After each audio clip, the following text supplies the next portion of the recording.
நடுவானில் ஏற்பட்ட தொழில்நுட்ப கோளாறு காரணமாக சென்னை வந்த பிரிட்டிஷ் ஏர்வேஸ் விமானம் மீண்டும் லண்டனிலேயே தரையிறக்கப்பட்டது.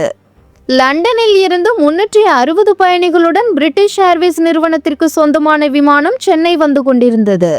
ஆனால் புறப்பட்ட சில நிமிடங்களில் விமானத்தில் நடுவானில் தொழில்நுட்ப கோளாறு ஏற்பட்டது. உடனே இது குறித்து விமானி லண்டன் விமான நிலையத்திற்கு தகவல் அளித்தார்.